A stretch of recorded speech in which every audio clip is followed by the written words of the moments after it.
Hey, I'm Jacob Beach with the Preppers Bunker Outdoors. Today we're going to talk about another knife with an epic cult following. Stick around and let's look at this thing.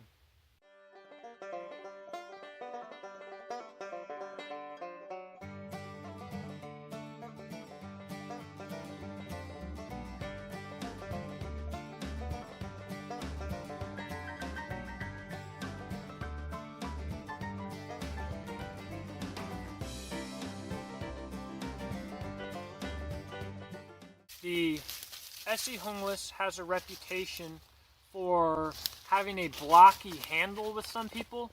Get down, bud. Get down. And I just don't see it. Now, some of the other Esee models do have a fairly squared off handle, but in my opinion, the Junglas, or as us rednecks will say, Junglas, I feel like they pay more attention to it. I feel like the handles are more rounded, and it might be in my head, or might be because the shape of the handle itself, but I don't get that. The micarta is nice and grippy.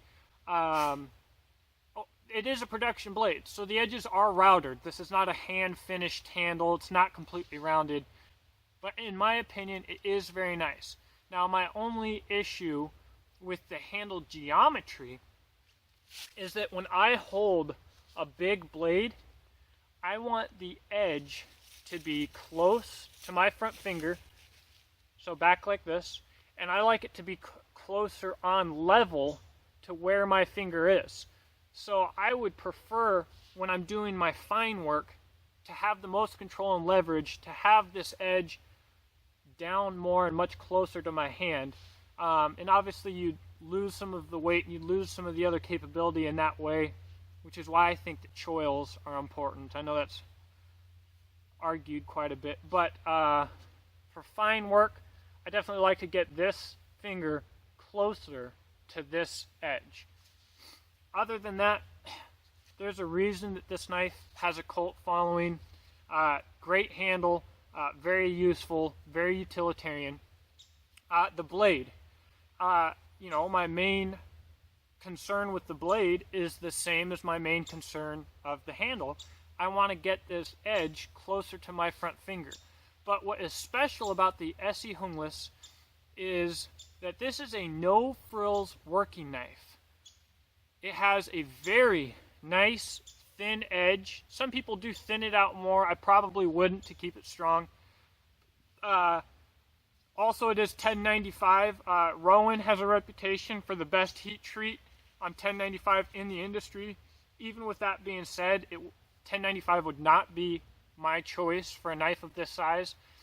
I'd want something 1080, 1084, 80 CRV2, maybe even 5160, or a higher end steel, of course. But the higher carbon content and the larger carbides is something that I don't normally want in a larger knife. Rowan does have it down. But anyways, since it is 1095, even with the Rowan heat treat, I really wouldn't want to thin this blade down anymore for the way I use it. But it's an absolute performer. It is thin. Weight is great. This knife is kind of like a beefier, nicer, shorter machete. So great for getting your snap cuts. Great in tight little spaces. It doesn't weigh a lot.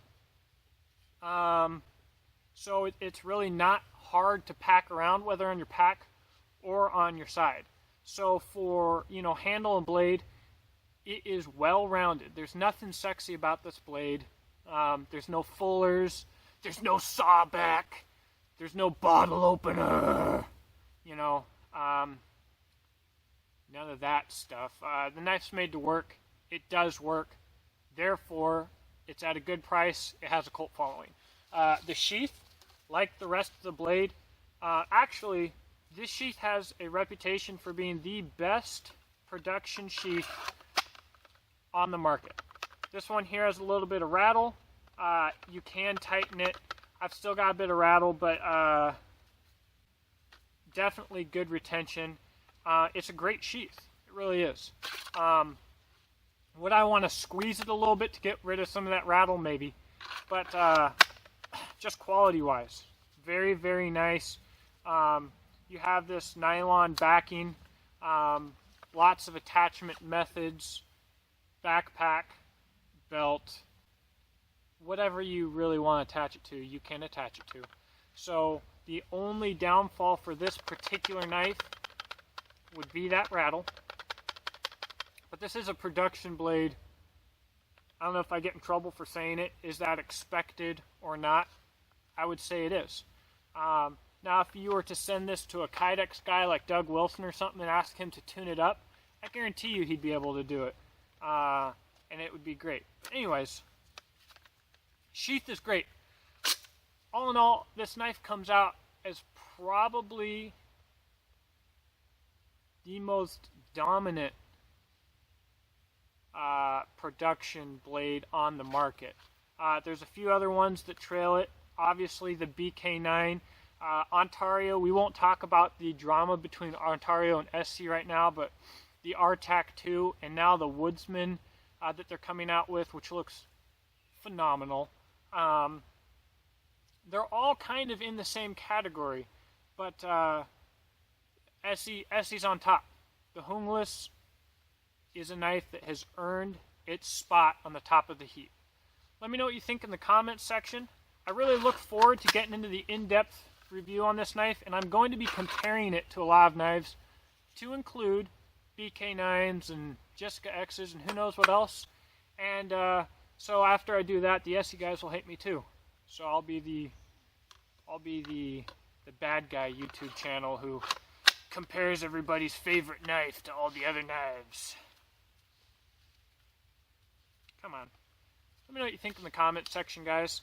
Like I said, I'm just excited to use this knife. I'm excited to compare it.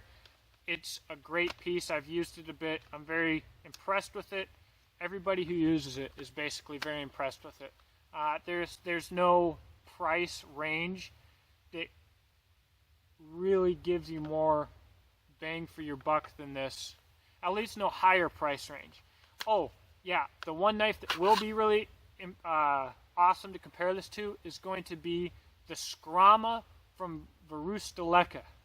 That is going to be awesome. And that might be the knife to dethrone the Junglas. So let's see. Man, I'm excited about that. Let me know what you think.